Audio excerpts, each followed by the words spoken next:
la team et bienvenue aujourd'hui pour une vidéo les conseils du coach. Alors aujourd'hui je vais aborder un sujet qui revient souvent, à quelle fréquence s'entraîner pour obtenir des résultats. C'est une question qui m'est demandée assez régulièrement en coaching. Alors voilà, aujourd'hui on va voir ça en deux parties. La première, qu'est-ce qu'on entend par résultats et à quoi sont-ils liés?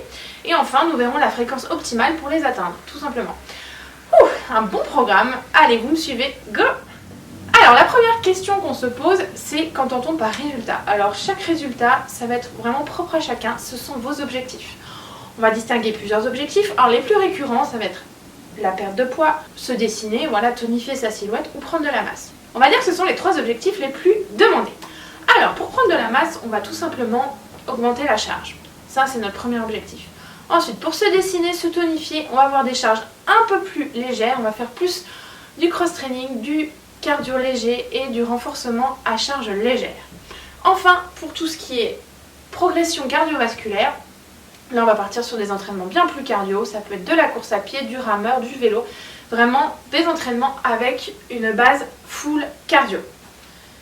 Alors ces résultats ils sont également liés à l'intensité qu'on va mettre dans l'entraînement. C'est la variable la plus facile sur laquelle on peut jouer pour progresser.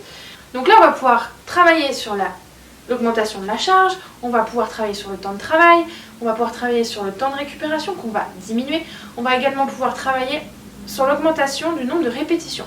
Donc voilà les 4 paramètres sur lesquels on va pouvoir jouer pour atteindre ces objectifs. Alors le troisième, pour atteindre ces objectifs et avoir du résultat, il ne va pas vous plaire, ou peut-être qu'il va vous plaire, mais on ne peut pas nier que ça se passe également dans l'assiette.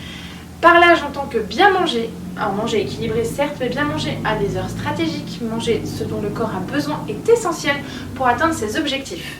C'est très simple. En faisant du sport, on va avoir besoin d'énergie pour pouvoir produire l'effort, pour pouvoir nourrir nos muscles, pour pouvoir être à fond. On va également perdre pas mal d'eau, de sels minéraux, donc il va bien falloir s'hydrater et avoir un apport nutritionnel adapté à sa pratique. Donc là on va pouvoir jouer sur la qualité de ce qu'on mange, sur la quantité de ce qu'on mange et également sur le timing. Donc ça fera l'objet d'une autre vidéo un peu quoi manger quand, mais c'est vraiment important d'avoir en tête que ça se passe également dans l'assiette.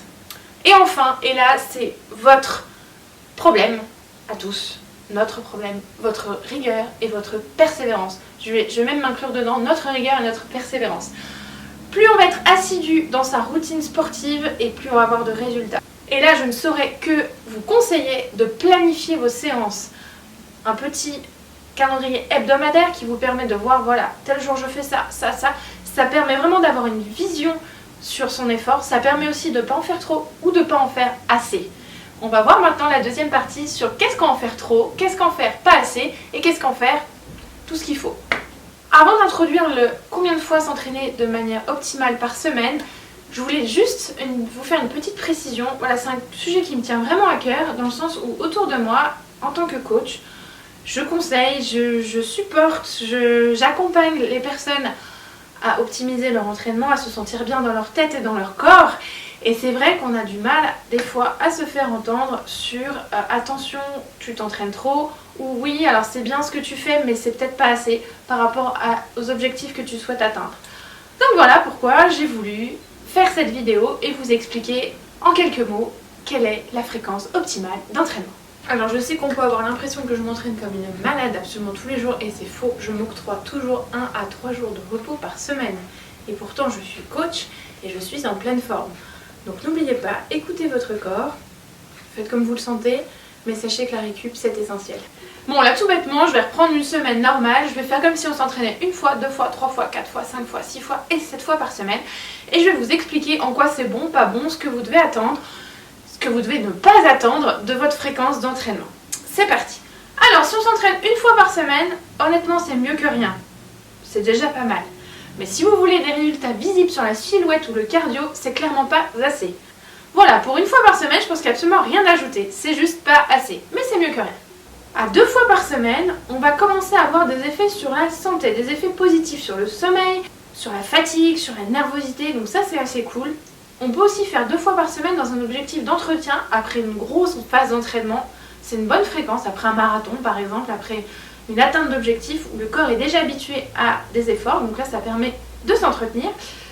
C'est également une fréquence d'entraînement qui est adapté aux débutants pour ne pas s'écœurer. Voilà, 2 fois par semaine, c'est mieux que rien, mais c'est encore pas assez. Mais vous allez voir que ce n'est pas encore la fréquence optimale. Parce qu'on va pas se mentir, avec 2 entraînements par semaine, il faut pas espérer des transformations de ouf quoi, tu vois, c'est juste pas assez. Alors 3 fois par semaine, là on commence à rentrer dans le vif du sujet. C'est à partir de 3 fois par semaine qu'on va commencer à avoir une transformation physique sur la silhouette, on va une silhouette plus tonique, plus dessinée, sur la perte de poids. Et tout ça grâce au phénomène de surcompensation. Pareil, je vous en parlerai dans une autre vidéo. Idéalement, si vous choisissez cette fréquence, faites un jour de travail, un jour de repos, un jour de travail, un jour de repos, un jour de travail et 2 jours off. Ce qui fait en fait une semaine normale. Voilà. Donc là, pour les 3 fois par semaine, on s'entraîne un jour sur 2 et on casse la routine, toujours pour plus de résultats. Alors 4 fois par semaine, ça c'est le top du top. C'est l'idéal pour prendre de la masse. C'est l'idéal pour perdre du poids. Ça permet d'avoir le temps aux muscles de récupérer, de se reconstruire pour être encore plus fort pour l'effort suivant et ça permet d'optimiser ses résultats avec quand même une fréquence qui est assez sympa quoi. Alors là pour la fréquence, je recommanderais de par exemple faire lundi, mardi, une pause le mercredi, faire le jeudi, une pause le vendredi et une fois dans le week-end par exemple. Voilà pour les 4 fois. Les 4 fois c'est le top. Alors 5 fois, on commence à être dans le ça fait beaucoup trop. Si vous êtes en objectif de prise de masse, c'est sûr c'est trop. Le muscle n'a absolument pas le temps de se reconstruire, donc c'est vraiment contre-productif. Si on est dans un objectif plus de silhouette ou de perte de poids, alors 5 fois ça va, mais attention. Alors déjà pour les débutants, on oublie, c'est beaucoup trop, vous allez vous écœurer. Pour les autres, ceux qui ont un niveau un peu plus confirmé, plus avancé, 5 fois oui, mais il va falloir faire attention aux paramètres qu'on a vus avant. Donc déjà à ce que vous mangez et quand. Bien récupérer, ça passe par l'assiette, je le répète. On va éviter les blessures, hein, c'est pas mal, et on va bien récupérer. Là, si on fait 5 fois par semaine, on casse vraiment la routine. On alterne le cardio et le renfort pour pouvoir optimiser son entraînement. Si on fait un full body toute la semaine, je vous assure que ça va être super contre-productif. Donc alternez bien votre effort et variez les plaisirs. Et puis si on arrive à 5 fois par semaine, alors ok, il y a le mental qui joue, et on le fait si on le sent. Si on ne le sent pas, si on est fatigué, on ne le fait pas, tout simplement. Hein, c'est simple. Alors 6 fois par semaine, on est border avec le surentraînement. Ok, donc pour la prise de masse, on a déjà oublié à 5 fois, donc à 6 c'est encore pire. Et puis si on s'entraîne trop, on va avoir un excès de production de cortisol, qui est l'hormone pourrie qui te fait prendre de la graisse au niveau du bide.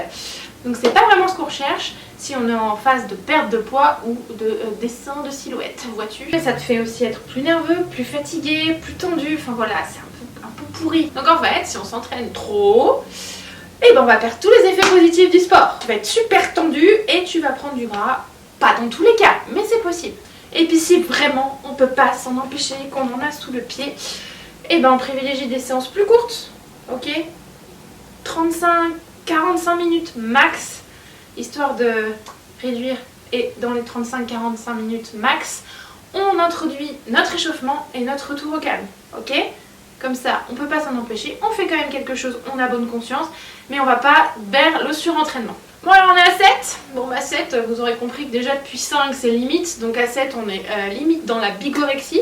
La bigorexie c'est l'addiction au sport, c'est vraiment qu'on peut pas s'empêcher de faire une activité physique. Et là c'est pas bon, comme toute addiction, dans l'excès c'est vraiment pas recommandé d'en faire trop. C'est ni bon pour le corps, ni bon pour l'esprit. On va pas s'étendre sur la bigorexie. En gros, si vous faites 7 fois par semaine, j'ai juste envie de vous recommander de lever le pied, c'est vraiment pas bon. Et quand on se surentraîne, on fera aussi un sujet sur le surentraînement, et ben on régresse. La vie est bien faite quand même. Le corps sait réguler tout seul et sait tirer les sonnettes d'alarme. Donc faites attention, si vous avez l'impression d'être en surentraînement, c'est pas bon. Vraiment pas. Donc voilà, on va résumer tout ça en une chose très simple. Idéalement, on s'entraîne 3-4 fois par semaine, ça c'est vraiment le mieux. Ça permet de récupérer, ça permet d'être en forme, ça permet de progresser.